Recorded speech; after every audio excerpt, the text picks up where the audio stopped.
Hi, welcome to Talk Comics to Me. I'm Chompenstein. I'm Heather. I'm Heather. We're collectively Talk Comics to Me. And also, I just want to say we're a very good team. We communicate with one another. We get things done quickly. It's Champion field, if you will. It's always a pleasure Yes. to work together. And sorry, I was just thinking about how well we worked together today when we were doing that moving those boxes. I was like, hell yeah. Oh, yeah. We rule. We didn't even need to, break it down at all. It was just like, hey, you do this, I do that. Yeah. Teamwork. Anyway, so welcome to Talk Comics to Me. We just here talking about our weekly books. I'm going to rant a couple things first. I want to talk about donating money to Omaha Autonomous Action. I will make Heather tag them again. An encampment just got torn down because UP is going to sell it for a parking lot. Mm-hmm. And a lot of the people who had made up houses there had, hunkered down for the winter. And here in Omaha, if you're not here, it's like 3 degrees with a negative 16 wind chill right now. It's a little chilly. It's a little cold. It's a little chilly. So yeah, Omaha Autonomous Action is went down there while the police and everybody was tearing the place down, tried to help everybody out, has been trying to find hotels and get people set up.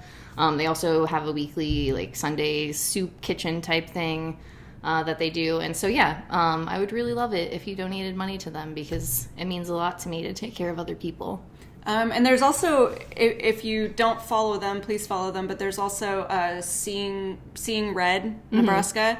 I would recommend following them too because they post a lot of reminders of that kind of thing, and they do share a lot of Omaha Autonomous posts and stuff like that. It's also run by a friend of mine, so I just had to say that. But yeah, so once again, as we always say, we want people to take care of one another, and we think it's important, so we wanted to start with that.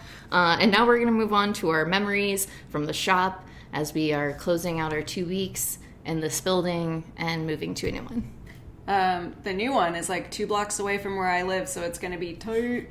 I don't have to walk very far at all. I have to drive all the time. Yeah, it's way far away from Champ, but you know what? It's fine. Yeah. I'll deal with it. Okay, your favorite memory this week. Okay, so I did think of 2, and I think it's from the same night. My memories are a little foggy from that period of time because they both happened on Fridays. Mm-hmm. So on Friday nights, every other Friday, I used to work on the comic side when we would have Friday Night Magic, and Dave would stay with me a lot of the times, and we would get dinner, and we would just laugh and just have a good time together. Mm-hmm. One time in particular... You took my shift. I remember those nights. Yeah. One time in particular will always stick out in my mind because Dave was unhinged this night. He found his Rorschach mask and was wearing it while talking to people. I have a video of it. I might post it later because it's really funny. He was talking to people like this while wearing the mask because the mask, when you spoke and the warm condensation or whatever from your mouth changed it. He was very pleased with that, but my memory of this night is he rediscovered the intercom system within Legend Comics and Coffee, and he serenaded me, which I also have on video because I thought it was very sweet. And then my second one, which I think was the same night, because this night ended up lasting until 2:30 in the morning when normally we closed at midnight. He gave me a ride. Oh yeah, I do remember that night. Yep. He ended up giving me a ride home because most of the time I would walk, but it was it's 2:30 in the morning, you're not walking home. And when he was driving me home, a song came on the radio that he hadn't heard in a while, and he went crazy and just started singing it, and he was like, Heather, I love this one, and was turning it up. I loved it very, very much. So those are my Dave memories. That's good. That's good. Okay, my first one. Your first Jungle Fantasy cover. We have a picture of. Yeah. Yep. I actually came across it the other day, and it warms my heart because it felt like a real introduction to you to what was happening. Because I don't know, it's hard to describe those things. And then it also led me on to how cool you were too, because it was I love how is this person gonna react to this ridiculousness? Let's see. This is good. Yeah, I remember that. So first, your first Jungle Fantasy, and honestly, it's sappy, but on meeting both you and Christopher and, like, developing the friendships I have with both of you in, like, different ways. Like, you just working together and, you know, talking about life and shit. Like, at one point when we exchanged numbers, I think from that point on, like, there might be a few days, but I basically have texted you every single day since that point. Yeah. I can vouch for that. Yep. It's been pretty much every day for, like, almost 5 years. Yeah. Almost 5 years now. So it's, like, I don't know, like... And any, like, fun, like, building the box, like, throne for you, like, doing the Metal Gear Solid, like, pictures, like, those are great. Like, and also, like, one of the first, like, conversations I had with Christopher that was, like, when I was working there was about Blade Runner 2049, because it had just come out, and both of us didn't like it. That's fair. That's very fair. And, like, you know, everybody else loved it, so we, like, both just, like, ripped on that movie for, like, a period of time. And then, you know, when Christopher would come in every morning for so long, just, like, how we made that friendship, like, I would not give up any of those mornings for the world, even if Christopher was, like, sometimes off his shit. But, like... like, unhinged is what we call it. It's just one of those things, like, you know, as we always say, that legend is a people, not a place. It's like the building still holds, like, those memories and, like, those ghosts, if you will. I will. But yeah, it's just like, I'm glad that I have both of you in my life, and I don't know where I'd be without you guys. You'd probably be on the top step of the ladder still, not knowing how to get back down. I don't think that's wrong. Okay, so now we're actually going to talk about comics like 10 minutes later, but whatever. Yes, we're going to go. We don't have very many this week. I don't have very many this week. No. And you really don't either. I mean, but... I'm pretty deep into a lot of these books, so it's not like I'm going to go on too long. Right. So I will start because I like to start. I have Batman. This is issue 119. You could say it is a little far into the series. No. But it is. I mean, you got the first half from me. Yeah. And now you're getting, like, this back half from Heather. Yeah. Yeah. That's true. Yeah. But it is only the second issue. Only 70 more issues for you to go. Josh Williamson's run, so it's not very far. So this issue in particular kind of goes into the character that is Abyss, who... I thought you were going to say a bitch. Well, he is kind of a bitch, too. But one of the things that I loved the most about this one is when they finally introduce Abyss, he looks like an EDM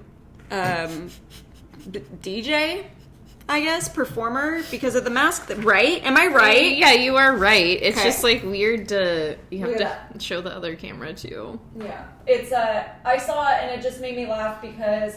the, like, glowing X's over his eyes. I just thought it was very funny. I can't think of... There's one person in my mind that it reminds me of, but I am not an EDM girl, so I don't know. Is it the Dead Mouse guy? Is that what... I don't know. Like, maybe? I'll have to... We'll look it up and we'll get back to you. Yeah. But anyway... We're Anyway... 60-year-old men. We don't know anything about EDM. But anyway, yeah, Abyss is introduced more because in the last issue he was just kind of like, hey, Abyss is a thing. But in this one, he is actually introduced as his own person. And Lex Luthor is like, hey, Batman, let's do some shit together. I just want to look at the art. Yeah, The art it's is really good. it's really good. I am still enjoying this quite a bit. I gotta admit, I don't really know, because I missed out on a lot of stuff because I only started at a certain point. So any of the stuff that happens before then, I'm just not, I don't know if I'm like missing anything crucial, but I'm still enjoying it. I still like it a lot, and so I'm gonna stick around for a little bit. And the story in the back is very cute, and I loved it very, very much. It's called They Make Great Pets. It's just a little girl investigating the disappearance of a girl that is in her neighborhood, and because she knows what to do, and she sees herself as a little robin. But yeah, that's it. Patrick, I'm glad we got to see you today, too. Very glad. Yeah, made me happy. Now I have Arkham City, The Order of the World. Arkham City World. No new worlds in here, just a world. And this just continues the story of Dr. Joy and the Ten-Eyed Man and how Arkham and Gotham are incredibly interconnected. This is 4 of 6, so it's getting not towards the end. But I just like how, I don't know, the veil has oddly been lifted, if that makes sense. Like, you kind of know, like, what's happening now? I think, but I don't know. Right. Because this story does a really good job of, like, hiding itself while also being very, like, forward with what's happening. I'm really curious about Dr. Joy, and if she, like, in my brain, and I don't know if it's just because of all of, like, the chaos of this book and how it, like, gets into your brain. Because now I'm like, is she, like, actually a doctor? Like, is she, like, a patient of Arkham, and I don't know it? Can I see? Yeah. Let me take a little peek-see here. If it answers my question, let me know. Okay. But yeah, it's, like, I like it a lot. This art is sick. Yeah, the art is so good. The colors are really great. I really like the story quite a bit. It's so interesting. Us right now after carrying all those boxes. Yeah, I would highly suggest it, especially if you like weird shit, because that's exactly what this is. But yeah, I enjoy it. I'm just going to go on. Okay. I'm just going to flip through this a little more, because this art is buck wild. Yeah, no, that's what I really, because they did that fucking, I forgot the name of this book, The Grave. We've talked about it before. The team was on that book, and I liked the art for that book, but I did not like the book itself. But then everybody else likes it, so now I kind of want to go back and reread it. Maybe I just missed something. Anyway, I'm going to continue. Anywho. This is the Joker puzzle box. This is issue number, goodness sake, 6. And I can't remember, like, 8 issues for this book. I think so. Yeah, it's definitely kind of coming to a close, but Joker's continuing his story. He's so dramatic. About what happened with the puzzle box. And I love this book. It's a lot of fun. I really like a lot of the lines and a lot of, like, the dialogue. And I really like how I think it's a really good Joker story. Honestly, like, that's fair. It's just the Joker is not my dude. Let me just say that right now. Like, the Joker is not my dude. He's a clown. I'm not a big fan of clowns. I winked at you because in my head I was like, oh, he's my dude. Yeah. But I know why you winked. Yeah, I know. Oh, you don't have to explain it.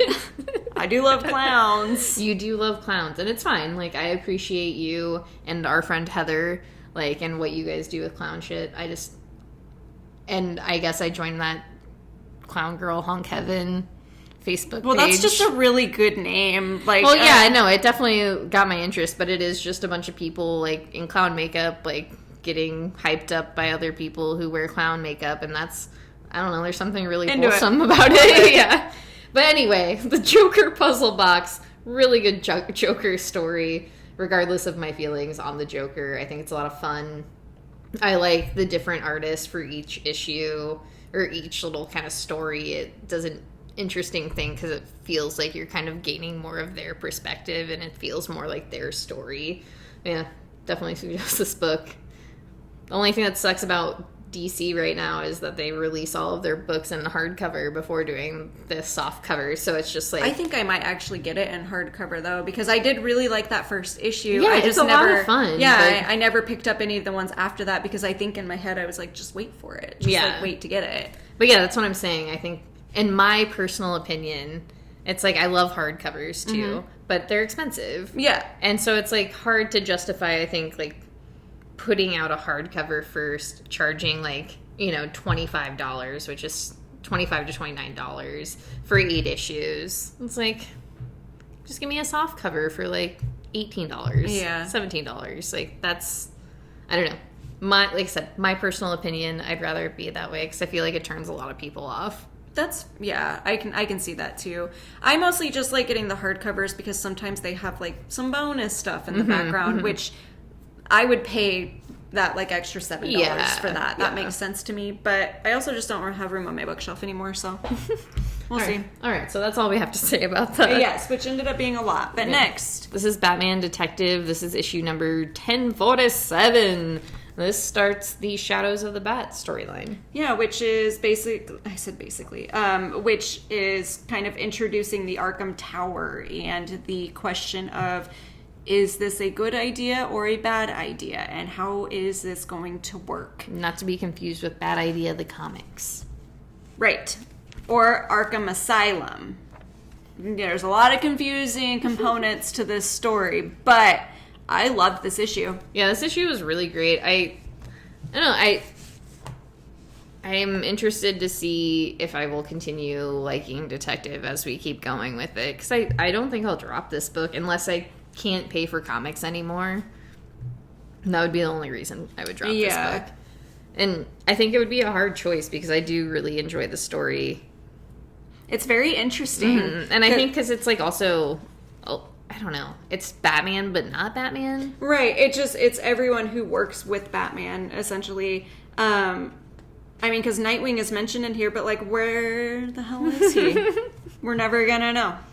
But yeah, no, I like that about it too, because it is a Batman book, clearly, but it's not just a centralized Batman story. It's just everyone who has done this kind of stuff with him, which is why I also like the second story that they always include at the end, because it's always a Batman-esque story. Yeah, and then I really, really liked this story quite a bit. I thought it was really interesting. I guess it is another Joker story, though. But Barely. But I do like how it is, like, showing you kind of like the shit kids go through in the system. Where it's like, you hope that people give a shit about, like, children who need a place to go, but this shows that, like, no, dude, that doesn't happen. Yeah, I like it's the weekend, we clocked out, sorry. I think that's why I've been really enjoying Detective. The main reason I have been, because it's like, especially with this stuff going into the Arkham Tower, how they're talking about, like, we need a place where we're actually helping people who have, like, mental illness. But it's the same sort of thing, like, with the kids. They don't actually want to help them. They just want to get rid of the bad guys. And, like, yeah, they were affected by this, but this has nothing to do with us now. Like, what are we supposed to do about it? So they just send them to the orphanage. Like, they don't do anything to help the people that they saved from the bad guy. Yeah. It's like when the Avengers destroy a city and the bad guy's gone, but, like, everything else is like, gone. Left. Yeah. It's very frustrating, and I don't know. I think that's why I like this one so much, is because it really goes into the background of the characters that survived the Bat family. Yeah. We should say, though, that the main detective story is written by Rio Tamaki, and then the backup story is written by Matthew Rosenberg, which has been the case, I think, for the past several, like, stories. Yeah. And so, yeah, just so you know, and different artists. So we're not lying or anything. Keeping any information from you. We're not withholding anything. Yeah. Oh. Derek, my little sister got me this shirt of her face for Christmas. That's so good. I just love it so much, too. I've been looking at it all day, but it looks just, like, so funny when you're looking at it on the screen. That's her main Christmas present for me every year, is she gets me a sweater with her face on it. So I have a few of them now. I'll take pictures and send them to you later. They're good. And I'm also considering making Heather a shirt with my face on it, wearing a mustache, just because I think it's funny. I think it's funny that your sister has the mustache filter on. Yeah, no, I love it. That's my favorite part about it. But honestly, if all of my friends gave me articles of clothing with their face on it, I would get rid of all my other shirts. I would just throw it all away, because I have no need for any other shirts. Like, this is all I want in life. You heard it here. To wear my friends' faces. Okay, I'm going to keep talking. We said this was going to be short. With your feet on it, I'll wear it. But I need your face between your feet. Only because I know somebody would see that shirt and just die. Get a boner. Yeah, with your face between your feet. You said feet, right? Feet. Yeah, feet. Feet. Put your feet here. Yeah, like that. Just take a picture of your face and then take a picture of your feet and, like, Photoshop them right there. It's not hard, Derek. Okay, I'm gonna keep talking about comics. This is Black Widow. This is issue number 13. I don't have too much to say about this because it's pretty far in. Black Widow pretty much just has a little one-on-one confrontation with the Living Sword. I say this for every Black Widow issue that comes out. The art is absolutely incredible, but it's the colors in this one that really get me. Jordi Belair did the colors in this too. So the way that it just confused me because it didn't feel like Jordi Belair at first. But I think the reason why is because this is a story that's being told years ago, or she's telling a story that happened years ago. So it's like a flashback. So that makes more sense. Like now that I know that. But the colors are just very, very good. They're very pastel-y. Just really good. I just really like it. But yeah, no, this was its own issue by itself because in the previous issue, she realized she's going to have to face the Living Sword again. So this just goes into like when they met the first time and what had happened then and why she's not looking forward to it because he totally destroyed her. That's it. It's very good.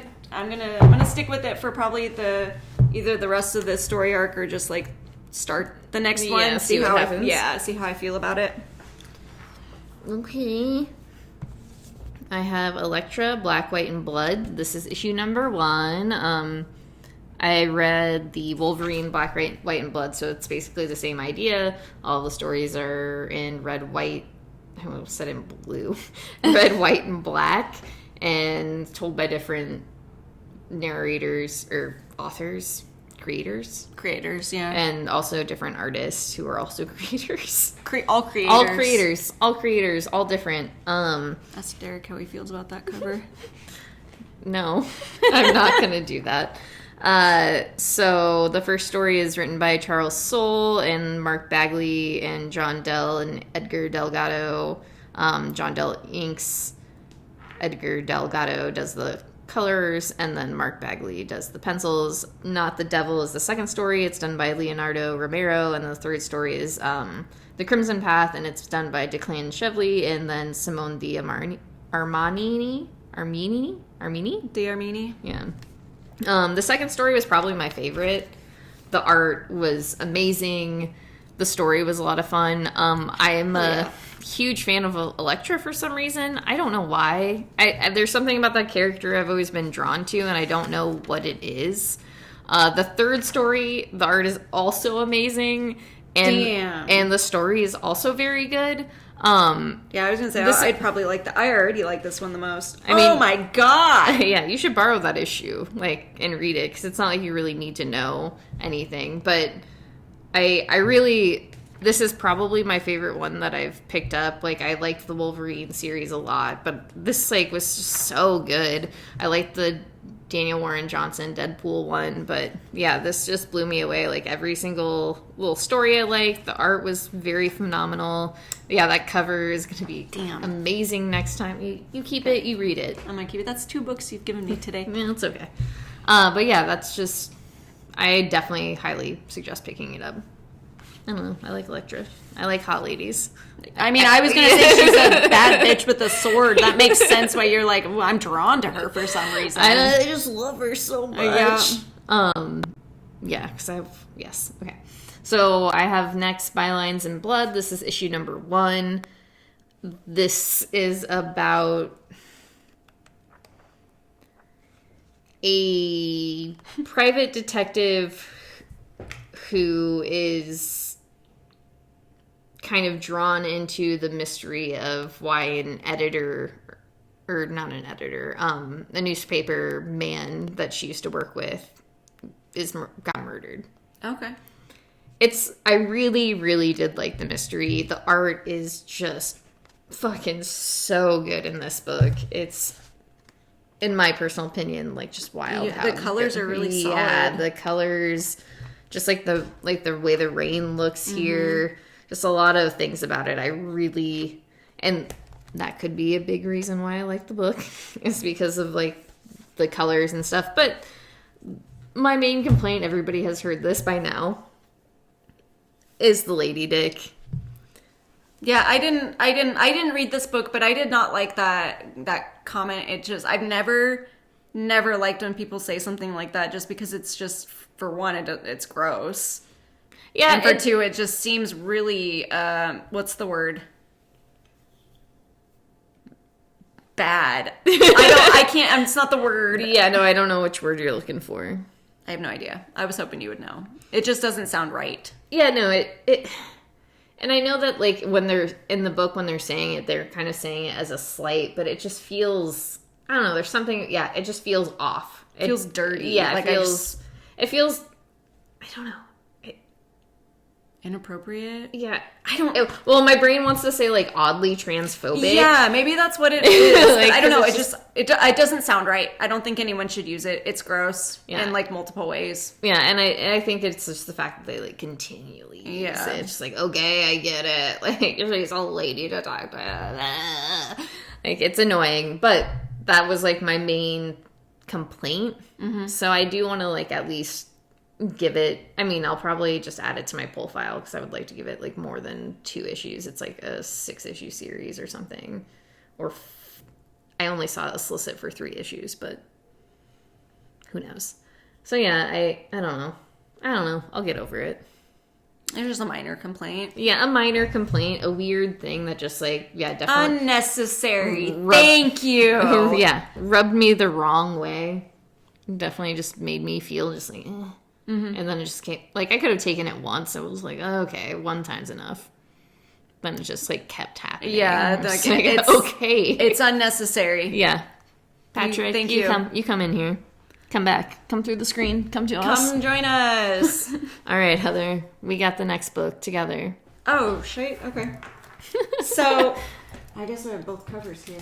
Yeah, we do have both covers here. Okay. So next we have Dark Knights of Steel. Oh, go. It's issue number 3. This is my favorite book. It's a really good book, understandably. So yeah, I really, really enjoy this. I don't know. It's just all the big superheroes broken up into different kingdoms, kings, queens, whatever, royalty. There's a war that has been started because Superman's papa has been murdered. it seems like some medieval shit that would happen exactly like that. Yeah. But yeah, it's all of the kingdoms are now on the verge of war, and so this issue is more or less them like trying to find their allies and figure out who's going to side with who during it. But God, I can never remember her name. They say it like 12 times in here. Zala? Zala? Kala? Kala Zala? Their names are all weird like that. But yeah, the blonde one. I don't know why I can't remember her name ever. But yeah, Zala Jor-El.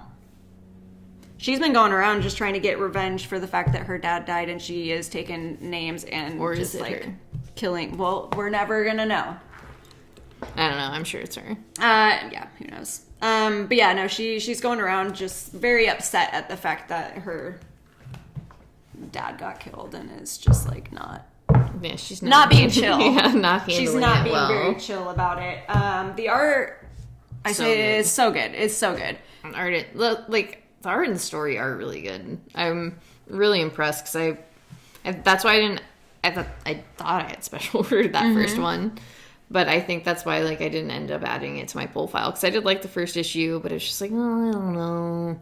But it's, like, really like the story. Like, I still liked the first issue a lot. And I should have probably just added it to my pull file at that point. But I was just like, eh. It's just a really well-told story. And I know I've said this, like, in the last one. I didn't know exactly how they were going to, like, take these characters and their histories and all that and give it a medieval twist while still keeping true to the characters themselves. Yeah. But, my God, they do a great job. Yeah, and I think they've done, like, a couple more twists in there that are pretty interesting as well. So. Yeah. I like the liberties that they have taken with the characters.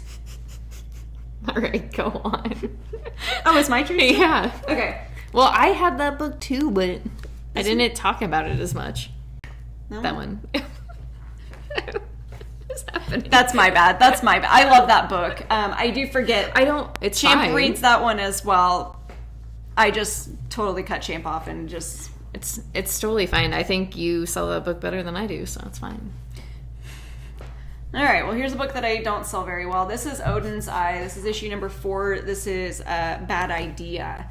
This is close to the end. The next issue is the last one. This is just our main character, Solveig.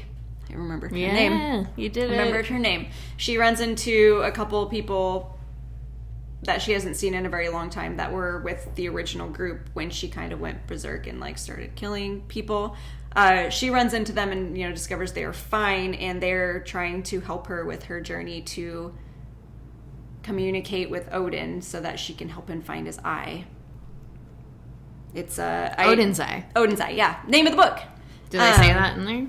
Yeah, actually they do a couple times. But I don't think they say actually Odin's eye. I think she says to find his eye. Oh. We seek the eye all fathers sacrificed for wisdom in the rememberer's well. He can get his eye back. I think that's better, but part of me wants it to say Odin's eye. I know. So I really, really like this story. I think it's really well written, and the art is incredible. And I like the narration specifically because she's a young girl and she has no idea like what exactly she's doing, but she knows that she has to do this. Mm-hmm. She has to fulfill this quest. But the part that I liked the most in this is the very last panel, because I'm not going to say what exactly is happening in it, but she is communicating with someone who is near and dear to her, and what they say hits. Fucking hits. It's so good. You'll have to let me like borrow that, or I mean, I can go buy them. I'll let you borrow them. I think you would actually really enjoy this. Yeah, no, whenever I flip through all of the issues, like it looks like something I would actually enjoy, and whenever you talk about it, I'm always just like, yeah, it sounds really good. Yeah, it sounds like something I could like. Yeah, no, it's a very enjoyable story.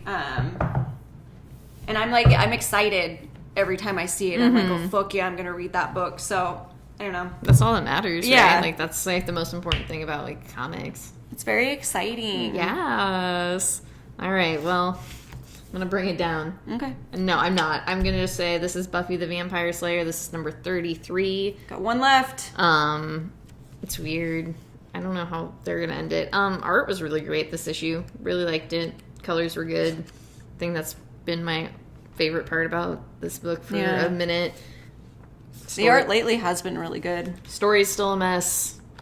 Well, what can you expect? I'm reading it. I will finish this book. It does sound, I mean, at the end they talk about, or maybe I was just reading that stupid Bleeding Cool article, about how they were going to do like more Buffy universe stuff, which they have been doing. They're doing that last Slayer, which is so much better than this main title. Yeah, if you want to read something that's Buffy the Vampire Slayer related, read that. And then they're doing the 25th anniversary? Yes. That sounds right. In my head, I thought you were just going on about Angel because they're doing that series too. Oh, yeah. They are doing the Angel series again. Yeah. But then they also, like, the last solicits had... I haven't looked through that previews yet, remember? You did. Did? You looked through that previews, the paper previews at work that one time, remember? Because you saw all the covers. That's right. Okay. I just haven't added anything yet. But yeah, it is 25th. 25th. That would make sense. Or is it 20th? No, 25th would make sense because I'm 33, so I don't want to think about that at all. Yeah, I would have been very young when that show came out. I was in like, I think it was like 5th grade, and then yeah. Anyway, don't want to think about that. I did not like that. Yeah. So yeah, the 25th anniversary Buffy issue's coming out, so I'll be interested to see that. Mm-hmm. That'll be nice. Yeah, that'll be fun. I'll be interested to see what they do with the Scooby Gang after that. Hopefully not whatever this is. So next I have Juni Ba's Monkey Meat. This is issue number 1. I loved. I'm just gonna show off like a page. Like, love this book. I love Juni Ba's art like a lot. I didn't even flip through this when we got it in. Yeah, and I really, really enjoyed this story because it's one of those stories that seems very silly and slapsticky, which it is. It's really fun, but it is saying way more than what you're like if you're just reading it at face value for what it is. I don't know how you couldn't get what's happening, but just talking about, you know, like corporate businesses or corporations and rich people taking over others and kind of like the costs of that and the willingness of others to like sign away, you know, whatever it takes, because people are really good at selling stuff. True. But yeah, that book was amazing. I absolutely loved it. Everything about it was a lot of fun. So I'm excited. I'm excited to see it. 'Cause yeah, it's just, I don't know. I don't know how to like describe it either, because it feels like a cartoon almost at some points, just like with the word bubbles and the way like things happen. But I really liked the characters, and like I said, I just really liked what they're doing. I think it's something to check out. It's nice. Yeah, it's nice. Nice. Okay, you have to talk about a comic book. shoot. Yeah, because remember, I had more books than you, so. That's right. I still have 2. Okay. I have this AWA book, The Fourth Man. Surprise, there's going to be 4 issues in this series. So the story is there are 3 murders, and there are 2 investigators who are going around investigating like why each of them were murdered, because they're in under weird circumstances. So Yeah, that's why I was gonna get that book. Yeah. That book is my shit. Yeah. This first issue kind of investigates the first man. It goes into what he was doing on that day, what exactly the money is for, and kind of the mystery and intrigue behind all of that. Paul Giamatti's in this book? Yeah, Paul Giamatti is in this book. That's what sold it for me. So is Ed Harris. Those are the stars. Cool. Yeah, very, very cool. But yeah, it's just cops investigating murders and a whole money scheme in the mix, because there's $25,000 at stake. So I was gonna say $25,000 isn't that much money, but then like $25,000 would like change my life. Well, and it's 1991. Oh, okay. So yeah, it's when money was worth something. $25,000 would make a huge difference. You could buy like a house then. The day before my 2nd birthday. I was just a little baby when this came out. But yeah, anyways, it's just them investigating murders and trying to figure out what they all have to do with each other, and then the money that's in the mix. I actually really enjoyed this. It was very strange. Maybe that's why I got this, was because it seemed like a story that you would enjoy, and I knew that you weren't going to get it. So then I was like, I'm going to read it. Seems like something just I would shove do. it in my face. No, so that I had it, so if you wanted to read it, you could, and you wouldn't have to live with the guilt of NFT money. Yeah, just like, you know me. Yeah. You just know I'm too proud. I hate that you know I'm too proud. I have no shame. I don't give a fuck. But if you wanted to read it, I can leave it here, because I do think it's very interesting, especially at the end. They have like the articles of the people who had died. Yeah, no, I really wanted to add that book. Now that when you were talking about it, I was just like, yep, no, I remember this listed for that book, and I really wanted to read it. Yeah, you're just gonna borrow it. That's fine. That's fine. I didn't read it. I won't promote it. No, I technically didn't even pay for it. Oh, stealer. No, I borrowed it. Oh, and I'm borrowing it with my store credit. Oh, I was like, and I'm borrowing it from you? Oh my god, we're double stealing. So that even, it's like double jeopardy. Okay. This is One Star Squadron. This is issue number 2. Just about a gig economy. Gay economy? Gig economy hero app called Heroes for You, where they do like different bodyguard jobs, birthday parties, just company stuff. Red Tornado is currently running, right? That's the dude's name? Sounds right. He looks like a red tornado. Is running the company, and Power Girl is trying to take over, and that's this book. It's a lot of fun. Just like always. I have a lot of fun with this book. It's just a lot of fun. A lot of fun. Okay.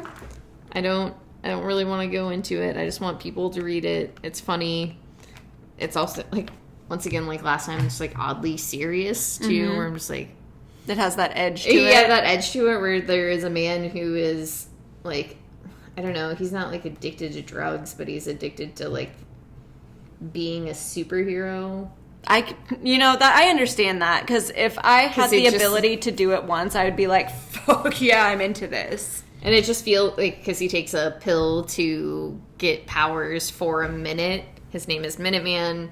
So it's like a very, like, I don't know, there's like that weird aspect of it, yeah, where he's like, there's a drug dealer on the street, and the drug dealer is fucking ridiculous. Just there's like aspects of it where it's like, that's silly, but this is a very real like thing in a strange way. But I like it. Like, once again, I love Steve Lieber's art so much. Yeah, it's cute. Yeah, and it's, I don't know how to describe it either, because it's like, it's cute, but it's just, the colors are always really great.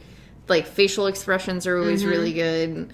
And I just love the way, like, the characters look. Like, I love the way he draws Superman. I absolutely love it. I've never read a book where he does the art, but every book that I have seen where he draws Superman, I lose my mind. He does it so good. Yeah, I just feel like he needs to be on a Superman book. I would read a Superman book immediately. But yeah, I think it's worth picking up. I think it's fun. I think it's interesting. I don't think you need to know these characters to, like, get the book and what's happening, so. Well, that's good. Yeah. I was going to pick that up and read it after you talked about the first one. And it's only 6 issues, so it's not like a huge commitment. Yeah, and I don't know. I think Mark Russell usually does a really good book, so. Even though I've only read, like, a few Mark Russell books. One Mark Russell book. One. That Dead Box book. Oh, okay. I was like I think two counting two, including that one, yes. Okay. I feel like there's something else, but I don't know. We're going to have to Google. Yeah. We'll put it in the notes of our story here. We won't, but that's okay. Joke's on you. You go next. You want me to go? Okay. Yeah, talk about this hot book. Oh, don't fuck that book up. That book is worth a lot of money. This book is so hot right now. Okay, this is Thor. This is issue number 20. It's hot. It's like physically hot. The temperature is hot. I need to put this in here before my greasy fingers destroy it. This is part 2 of the God of Hammers storyline. I'm also not going to talk too much about this because I know Patrick is reading it. Oh, he's not on right now, but that's okay. I'm still not going to say anything because he might hop back on. You never know. But I am still with this story and Thor in general. I am still kind of on the fence on whether or not I'm like actually enjoying it. I know sometimes I enjoy it more than others.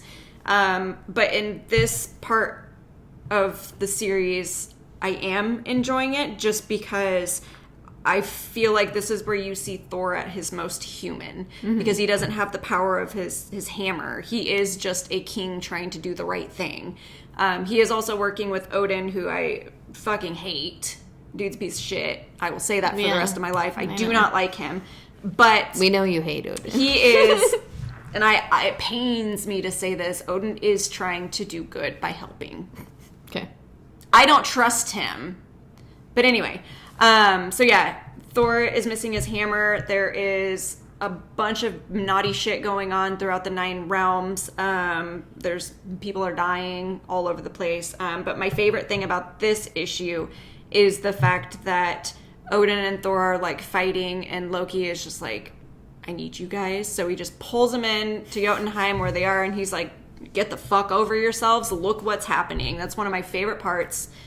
It's just, I really like the way that Loki as a king is written here because he actually takes it seriously. That's all. All right. So it's not bad. I do think that some of the choices that Donny Cates makes when it comes to the big character reveals, like the plot lines for particular arcs, I don't necessarily like them, but I think as a whole, he's doing an okay job. Yeah. Like, I do not hate what Donny Cates is doing. there is just weird choices. Yeah. That's all. That's fair. Like, I'm not going to say anything bad about Donny Cates' writing here because I don't dislike it at all. And when I started reading this, I thought that I was going to because... Well, I think that's the thing is, like, I don't think Donny Cates' writing is bad necessarily. Right. I think he does a good job when he needs to. Yeah, and I think it's one of those things where sometimes I really enjoy something he writes, but other times I'm just like, I don't like this. Yeah. Like with crossover. Right. Because it feels... pretentious. It feels pretentious. Yes. And I do want to say, I'm not going to say anything bad about our friend Donny Cates. Our best friend Donny Cates. Because I know that if I was in charge of writing a Thor story, there would always be people who would dislike what I was doing. And the fact that he has gone this long making each story arc something so big and exciting is an accomplishment. Yeah. And I do applaud his creativity because, again, some of the things that he does are so wild and out there. I don't know what he's doing. Good for you. I think it's fair, though. Like, we talk about this a lot, is like, opinion is objective. Yeah, exactly. Like, what we like isn't necessarily something someone else will like, and it's not the right thing. Yeah, exactly. And it's like, I don't think we always, I think we do fucking rag on Donny Cates a lot. But it's not because of, like, I do think Donny Cates is he's a good writer, obviously. Yeah. He keeps people, like, fucking involved with the stories. Like, look at his Venom run. People love the shit out of that. Right. Like, and there are things that he does better than others. And, like you said, opinion is objective. Yeah, and I don't know, like, maybe gotta give God Country a read sometime. Like, people love the shit out of that book. And then there was also another one, I can picture what it looks like in my head, but I can't think of what it's called. It's like, the trade is like red. And it's Interceptor? Yeah. I heard a lot of good things about that one too. Anyway, he's really good at some things, and other things I just don't like, and it's not because it's not a good job, it's just I don't like it. And Thor is one of those things that I am constantly on the fence about because I don't understand why he makes the choices that he does, for good or bad. So, Donnie, if you ever want to come on the show and or have a goth off, let me pick your brain, dude. We'll and do your it. Outfits. So next, on that note, we have Dirtbag Rapture. Dirtbag Rapture. This is issue number 4. Just kind of, this story is finished up in one issue. It's just about a dirtbag who's been raptured. Just about a woman who is kind of a piece of shit, who gets in a fight between angels and demons, and ghosts kind of live in her head. So basically, demons have been paying ghosts to have her take them around to make a sigil. The angels are like, bitch, you can't do that. You need to get sober. You need to undo all of this. And then she sees that the angels are also just being kind of pieces of shit.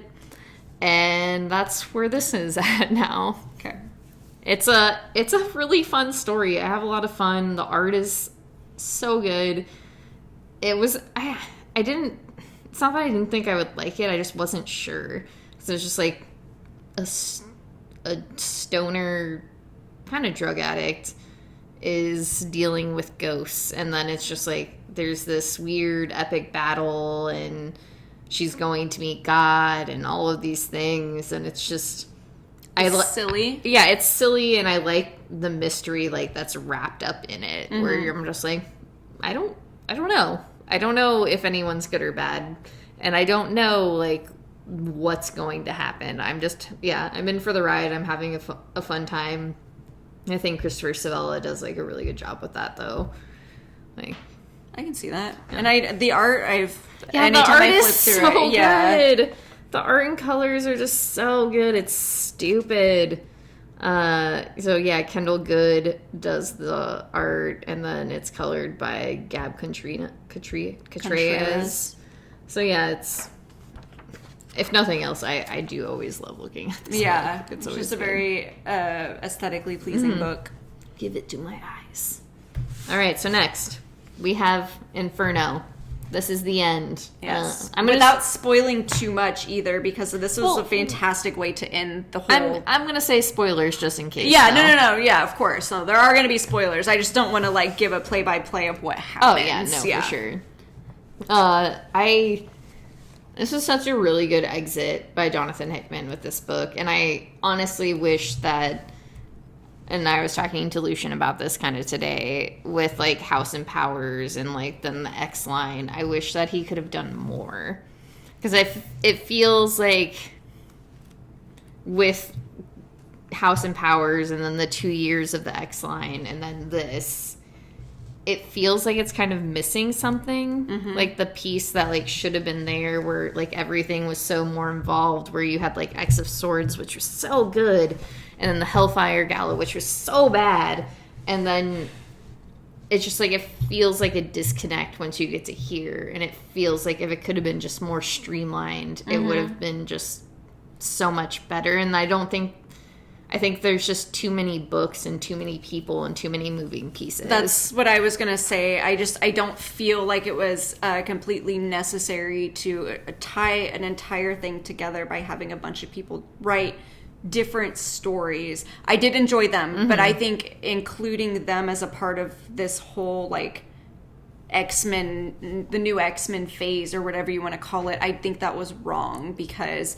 it makes the whole story as a whole not seem as solid. Yeah. But this whole, like, Inferno, it was so good. It was so good. And I was, like, shocked by how much I actually enjoyed it, because I know we've talked about this before. A lot of times when Jonathan Hickman writes a story and I'm only getting one issue at a time, I am so confused and I have to go back and constantly read it. But this is so very, like, this is what's happening. Yes, this is how it's happening. It is so easy to follow, because here are the pieces, the players, and where we're gonna go. And we've learned all of this stuff that's happening on the way. Like, there's, I really enjoy it. I thought it was a beautiful end. I like this whole change that is coming about. I love watching men get put in their place. I did not like seeing my Magneto hurt like that. I did not like seeing that, but it was necessary for the change. My favorite stupid line from this is probably "Heavy as the head." Where was that one? God, was it in the back? Because she's talking about... Excuse us a moment. We're going to delve into this X-Men book. Yeah. "Heavy as the head, Professor X. Enjoy your crown." Yes. And it was just like, damn, bro. And I don't know. It's like all secrets are out, but not to everybody, only to the council. And right. I think, I don't know, it's interesting to see where it goes from here. I'm kind of bummed that, like, Jonathan Hickman won't be involved. I liked how this ended, but and I like how it is open, where it's like anything can happen. And I am going to get the Immortal X-Men by Kieran, just because I want to see, like, have to that interaction to across the Quiet Council and who they are. I like how Doug still just, like, really loves his hot, sexy big wife. I love it so much. Every time he's like, "Ooh, look at my wife." You are a good man. I just love how, like, he's like, "Mystique, you can't beat up my hot, sexy wife." Yeah, like, and his wife just, like, comes up behind him. I love that, yes. I love how much he loves his arranged marriage. Yeah, it's so good. It is so good. Who would have thought? Who would have thought that that's how it would have turned out, and they'd both be happy and just, like, in love with each other. And protect each other, yeah. I don't know. I don't think there's any winners that come out here. Like, nobody wins. The mutants don't win. It'll be interesting. I don't know how or if they'll connect any of this to any of the X-Men stuff afterwards, because there's obviously stuff. It's like, I wish they would have done that many deaths of... Not the many deaths. The X-Lives. The X-Lives of Moira. Oh, right. That they had been talking about, like, a long time ago. Where is that? There was, like, a... Yeah, there was, the death of Moira X. But remember, they had that, like, talk about doing the Moira X book. Yeah. Like, that would have been really cool. I mean, pandemic, Marvel, it sucks. I think we kind of missed out on a lot of stories that could have happened, and yeah, it's unfortunate. God, the art in this is so good. Like that particular like shot of Magneto is just. There are so many things that I wanted to happen, but I'm not disappointed with the way this book happened. Not at all. And I think you can't just pick up Inferno. I think if you want to read Inferno, you must read House and Powers, but I don't necessarily feel like you have to read anything between. I don't think it would be necessary. If you want to, you could read like X of Swords. That's what I was going to say. Yeah. Otherwise, I would say read X of Swords, and then read this. Because I don't feel like, I mean, Hellions people love, but I only read those first few issues. Yeah. I'm trying to think. Just feel like if there's any, like, there's nothing that stands out that would, like, connect with this really hard. Maybe, like, X-Men. Yeah, I was going to say the random issues in X-Men that had, like, the standalone issues that they had going on in X-Men, I think would be, like, not necessary reading, but, like, if you wanted a little more, you could. But, yeah, that's pretty much it. Because the giant sizes were kind of like, they were really great. I did really like all of them, but they just didn't necessarily play into anything. Right. Like I said, I just think it's a unfortunate thing where it feels like everything kind of sizzled off in a weird way. And I know that there's like cool things coming about, but I just added the X lives and the X deaths of Wolverine, because for some reason I just can't get away from that dude. It's like pissing me off. I said I'm done with it, but then Wolverine ended, and I really liked how that one ended, and those two are by the same team, so I was like, okay, fine, whatever. But yeah, there's a lot of stuff that's coming, but who knows what that is going to do with like what has been going on in here. I guess we'll see. Yeah, we'll see. I gave up on Wolverine. As much as I've always loved Wolverine, I guess I'm too gay and trans now. I don't know. I think Wolverine would support you, especially in your journey. And to give up on him when he would never give up on you just seems like just an injustice to his Wolverine character. Is like God. Okay, so we're done. We don't have any more comic books. We hope you enjoyed yourself. As always, thank you for supporting us. Go support your local comic book shops. Go support your local libraries. Yes, please. Support anyone, friends, family, whoever you can. If you have money, donate it. If you don't, keep it to yourself. Do good things. Visit us at the... I'm sorry. No. Do good things. Do good things. Love your friends. Come visit us at the new shop. Yeah, I was going to say... Don't visit us for the next week and a half, though. Yeah, because we are moving boxes and we hurt. So please don't expect anything more than a hi when you come see us, if you come see us. But yeah, support everybody. We love you. Thank you for listening. We'll see you on the flippity flip. Goodbye.